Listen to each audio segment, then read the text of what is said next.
നമ്മൾ എന്തായാലും കുറേ കേട്ടിട്ടുള്ളതായിരിക്കും ഈ ഹാരപ്പൻ സൈറ്റ്സ്. ഹാരപ്പൻ സൈറ്റ്സ് എന്താണെന്നൊന്നുമല്ല ഞാൻ പറയാൻ വേണ്ടി വരുന്നത്. നമുക്ക് കുറച്ച് സൈറ്റ്സ് ഉണ്ട്. രാഖി ഗർഹി, അതുപോലെ തന്നെ ബനാവലി. ഇത് രണ്ടും ഭയങ്കര ഇമ്പോർട്ടൻ്റ് ആണ്. ഇതെവിടെയാണ് നിങ്ങൾക്ക് എന്തെങ്കിലും ഐഡിയ? ഇത് ഹരിയാനയിലാണ്. ഹരിയാന. ഈ രാഖി ഗർഹിക്ക് ഒരു ഇമ്പോർട്ടൻറ്റ് വേറൊരു സംഭവം കൊണ്ടുണ്ട്. ഇത് ലാർജസ്റ്റ് സൈറ്റാണ് രാഖി ഗർഹി. ഇപ്പോൾ രാഖി ഗർഹി ലാർജസ്റ്റ് സൈറ്റാണ്. ഇനി പാകിസ്ഥാനിൽ കുറച്ച് ഇമ്പോർട്ടൻ്റ് ആയിട്ട് കുറച്ച് ആൾക്കാരൊക്കെ അവിടുത്തെ സ്ഥലക്കാരുണ്ട്. അതായത് ഹാരപ്പ. ഈ ഹാരപ്പ. അപ്പോൾ ഈ ഹാരപ്പൻ സൈറ്റ്സ് പാകിസ്ഥാനിലാണെന്ന് നമുക്ക് മനസ്സിലാവുമല്ലോ. ഇപ്പോൾ ഹാരപ്പൻ, പിന്നെ മോഹൻജദാരോ, ചാൻഹുഡാരോ, പിന്നെ നിങ്ങൾ കേട്ടിട്ടുണ്ടാവും സുക്ത ജെൻഡർ. ഇതെല്ലാം പാകിസ്ഥാനിലാണ്. ഇത് ഭയങ്കര ഇമ്പോർട്ടൻ്റ് ആണ്.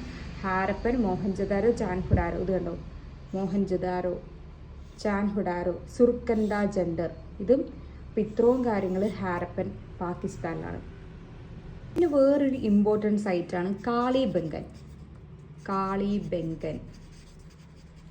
കാളിബംഗൻ എവിടെയാ? അതും രാജസ്ഥാനാണ്.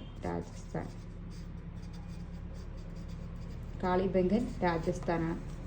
പിന്നെ നമ്മൾ നോക്കുവാണെങ്കിൽ പിന്നെ ഷോട്ട് ഗൈ എവിടെയാണ്?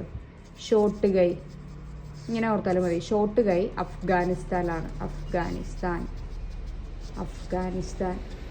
ദെൻ സുഖാഡോ എന്ന് ഓർത്താൽ മതി. ഈ സുർക്കട്ടാഡോ എന്ന് പറയുന്ന സംഭവം നമ്മൾ എന്താ ഓർത്ത് വെക്കാൻ വേണ്ടി പോകണം? സുഖാഡോ, സുഖമാഡോ എന്ന് പറയുമ്പം ഇതെവിടെയുള്ള ആളായിരിക്കും? ഗുജറാത്തിലുള്ള ആളാണ്. ഗുജറാത്ത്. ഈ ഗുജറാത്തിലും കുറച്ച് കൂടുതൽ ആൾക്കാരുണ്ട്. ലോത്താൽ, സുക്കാഡോ. പിന്നെ ആരൊക്കെയാണ്? പിന്നെ ഒരാളും കൂടെ ഉണ്ട്, നമ്മുടെ കുച്ച് എന്നൊക്കെ പറയും. കുച്ചും ഗുജറാത്തിലാണ്. പിന്നെ മെയിൻ ഒരാളുണ്ട്,